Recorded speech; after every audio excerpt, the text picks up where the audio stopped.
Hey guys, I wanted to take a minute to talk to you about carpal tunnel syndrome. I'm debating whether I'm going to float this video through YouTube as well as through the subscription service. I think I may put the first couple of videos on YouTube as a promotional tool to give therapists some information to go ahead and get started on the process.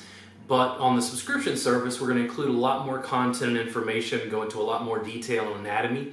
Either way, there'll be a link down below for the subscription service so you can subscribe and get access to all of the content that I put out. Currently, we have 50 hours. I think by the end of the year, that means the beginning of 2018, we may be closer to 100 hours on that subscription service. It's a ton of content. It's really pouring out my life's work in video format so you can learn from it.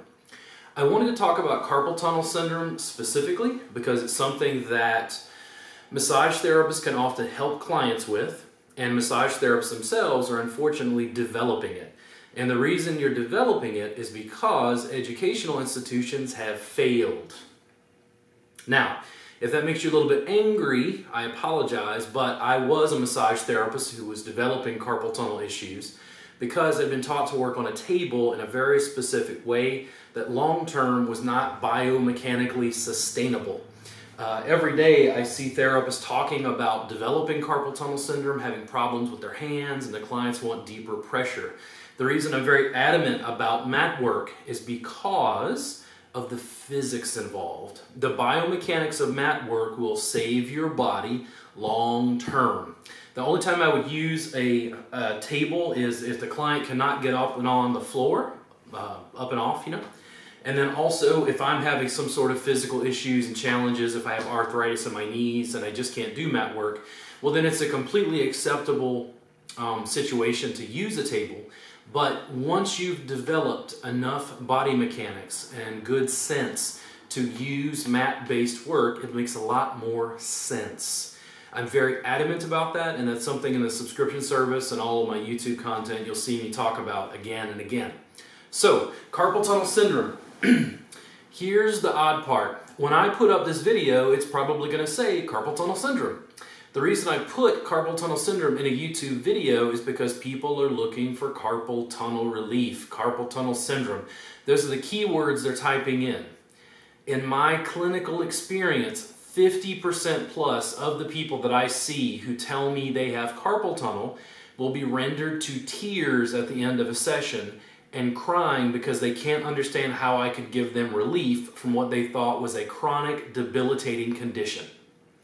They are having some form of trigger point pain in their forearm flexors and extensors, and then possibly all the way back up into their neck. In this carpal tunnel series that we're going to offer for home study credit, we're going to file it through the National Certification Board. I'm going to go into specific detail about the muscles, the tissue that I access and treat soft tissue to help people deal with that. It's very simple, it's very easy, and if you don't believe me, I want you to follow along right now. I am in jeans and a t-shirt because it was my day off and I'm still working recording a video for you. Figure that out. Oh, hustle. Hustle, #work. Yeah, exactly. So when people are having problems, I often work on their forearm flexors first. I'll find out that they have pain in their hand and wrist. They spend lots of time at a computer. Here's the question. Lots of people will tell me, well, I like to work on the extensors. My extensors are more tender. And we are going to work those as well. But why are the extensors a problem?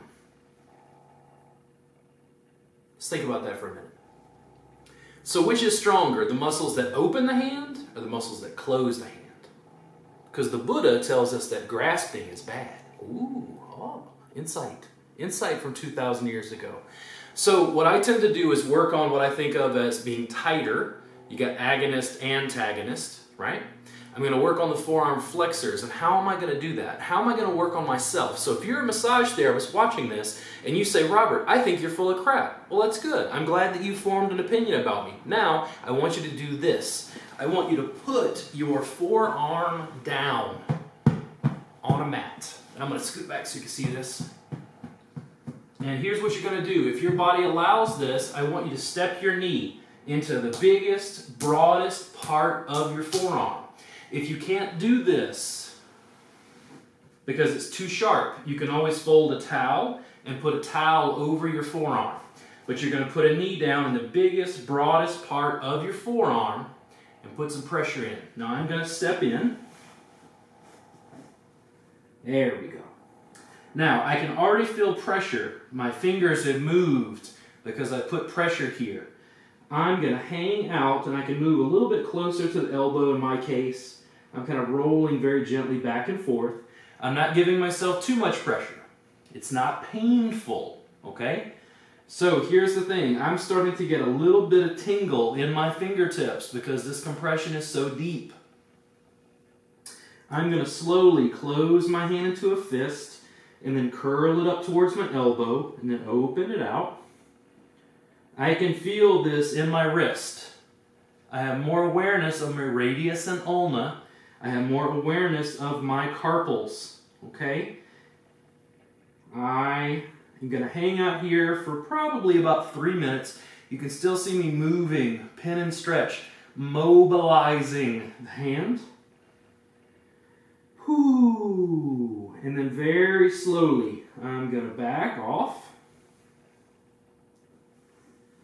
And I feel a rush of blood down to my hand and fingertips.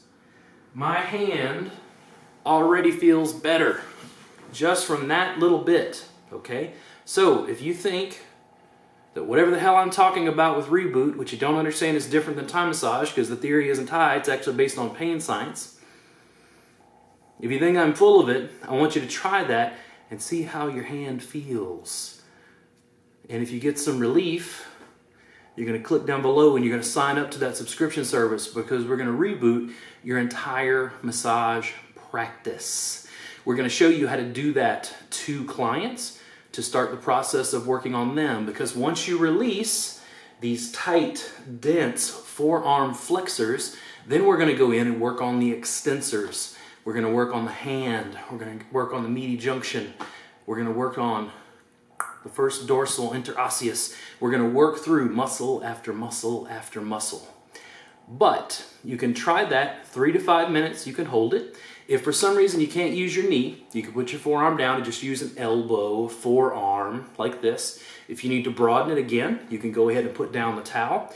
But I want you to try that and see what kind of results you get. My hand, that I'm not having problems with, feels much more open, much more spacious, because these muscles aren't pulling across the carpal tunnel, across this junction right here that massage therapists spend all their days compressing, correct?